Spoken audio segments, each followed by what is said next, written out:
Olá, gente querida do Senhor Jesus. Mais uma vez estou aqui com você para meditar na palavra de Deus e hoje Deus toca no meu coração para falar com você a respeito do profeta Malaquias. Deus levanta, meus amados, o profeta Malaquias no período interbíblico, cerca de 400 anos antes do advento do Messias, sendo o último dos profetas. Embora tenha levantado outros profetas na época, como Macabeus, Baruque, Tobias, eles não foram reconhecidos no cânon, na palavra de Deus, no conjunto de livros, na Bíblia Sagrada. Malaquias, meus queridos, ele profetizou no período pós-cativeiro da Babilônia, embora o povo tenha sofrido no cativeiro. Eles ainda estavam rebeldes diante de um Deus que sempre quis tratá-los como filhos. No capítulo 1, nos revela a ingratidão do povo. No versículo 4 vem nos dizer: ainda que Edom diga, empobrecidos somos, porém tornaremos a edificar lugares desertos. Assim diz o Senhor dos Exércitos: eles edificarão e eu destruirei. Eles chamarão termo de impiedade e povo contra quem o Senhor está irado para sempre. Edificar, meus queridos, sem a bênção de Deus, não prospera. Tudo que o homem faz fora da direção de Deus, todo o seu trabalho, toda a sua luta, todo o seu empenho, não tem resultado, porque a bênção do Senhor está naquele que faz, na direção do Senhor, as suas obras na terra. No versículo 7 do capítulo 1 e 8, vem nos dizer: ofereceis sobre o meu altar pão imundo, e dizeis: em que te havemos profanado? Nisto que dizeis, a mesa do Senhor é desprezível, porque quando trazeis animal cego para o sacrifício, não faz mal? E quando ofereceis o coxo ou o enfermo, não faz mal? Ora, apresenta-o a teu príncipe e terá agrado de ti? Ou aceitará ele a tua pessoa? Diz o Senhor dos Exércitos. A impiedade, meus amados, do povo na época de Malaquias era tanta que eles traziam pão velho para a casa do Senhor, traziam animais com defeito e ainda dizia: em que temos profanado a mesa do Senhor? Meus amados, nos dias de hoje não é diferente também.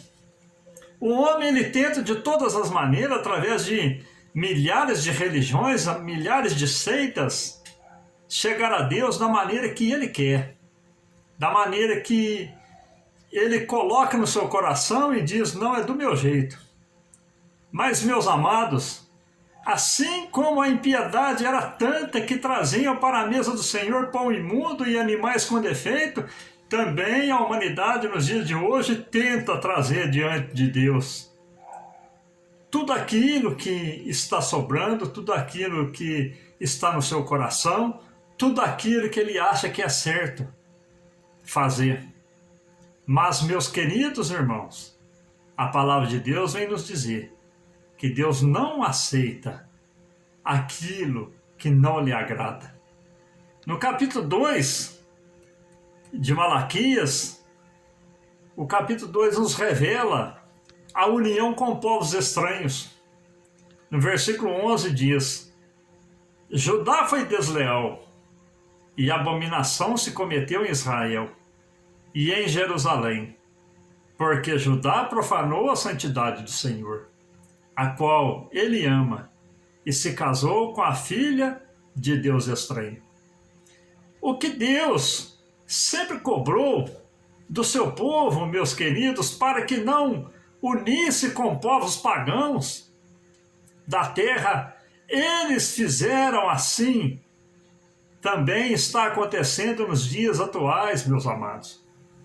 A igreja do Senhor Jesus tem se corrompido, fazendo união com todo tipo de seitas, com todo tipo de religiões, profanando o altar do Senhor, fazendo união com aqueles que não pregam a sã doutrina, que não pregam a sã palavra, a palavra que salva, que cura, liberta, que transforma.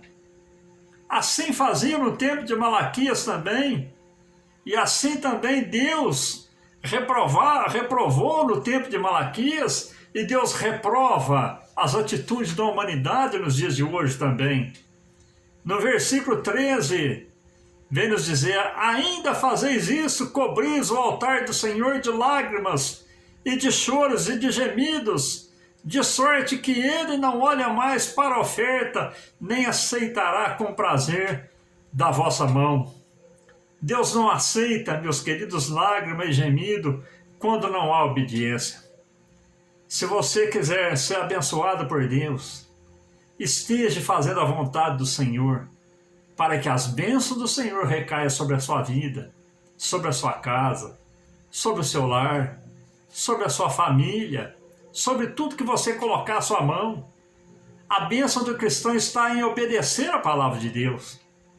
No capítulo 3, meus queridos, vem nos revelar a vinda iminente de nosso Deus.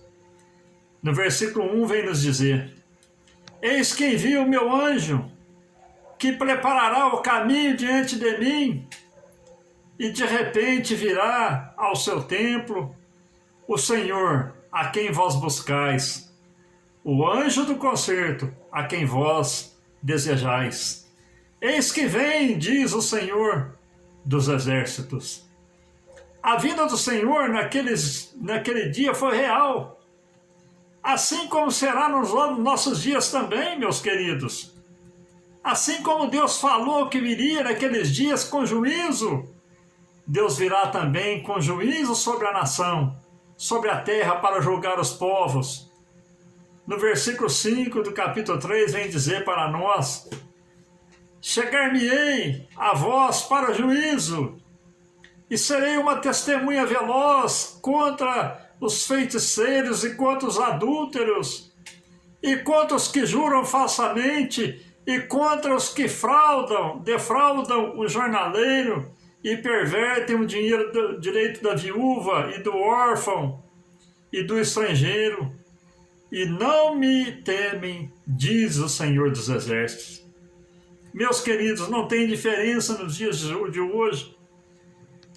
São pessoas querendo roubar, querendo defraudar o seu próximo. Deus não agrada da atitude da humanidade. A vinda do Senhor será para a vingança para aqueles que cometem pecado. No versículo 16, vem nos dizer: então, aqueles que temem ao Senhor falam, cada um com seu companheiro, e o Senhor atenta e ouve, e há um memorial escrito diante dele, para os que temem ao Senhor e para os que se lembram do seu nome.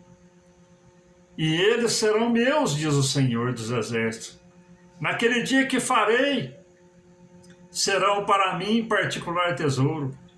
Poupá-los-ei, como o homem poupa seu filho que o serve. Então vereis outra vez a diferença entre o justo e o ímpio, entre o que serve a Deus e o que não serve.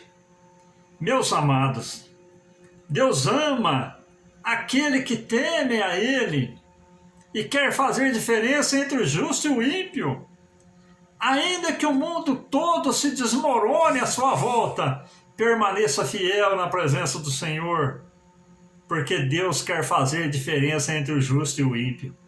Sejamos justos, para que Deus ache graça na nossa vida, meus amados, e nos abençoe com as bênçãos dos céus, e possamos ver a diferença entre o justo e o ímpio. No capítulo 4, meus queridos, revela o quê? A censura.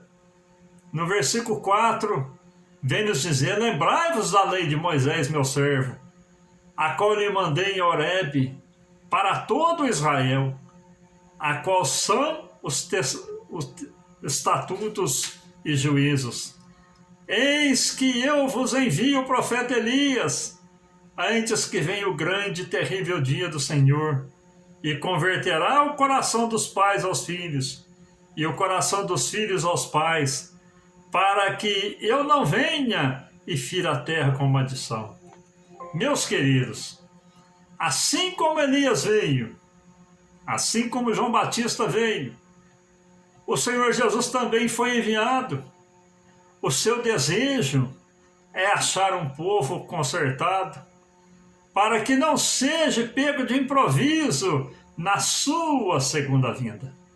Meus amados, a palavra de Deus vem nos dizer que assim como o relâmpago sai do Oriente e se mostra no Ocidente, assim será a vinda do Filho do Homem. Será de uma maneira muito rápida, não haverá tempo para conserto. Portanto, hoje Deus nos envia essa palavra para nos exortar, meus amados, quanto à diferença do justo e do ímpio. Quanto nós estamos oferecendo o sacrifício perfeito na mesa do Senhor, a perfeita adoração, o perfeito louvor, e Deus agradando das nossas atitudes. Portanto, meu amado, sigamos o exemplo do profeta Malaquias, que exortou o povo de uma maneira muito profunda. Eram os últimos instantes, eram os últimos momentos. Ele estava ali num período em que haveria de vir uma sequidão de palavra, cerca de 400 a 500 anos antes do nascimento do Senhor Jesus. Ele profetizou e tudo se cumpriu. Mas Deus quer fazer diferença entre o justo e o ímpio, entre o que serve a Deus e o que não serve. Vamos servir a Deus de coração e de alma, para que Deus agrade nossas atitudes e nos abençoe com as mais ricas bênçãos dos céus. Amém, meus queridos? Fiquem todos com Deus, na paz do nosso Senhor e Salvador Jesus. Amém.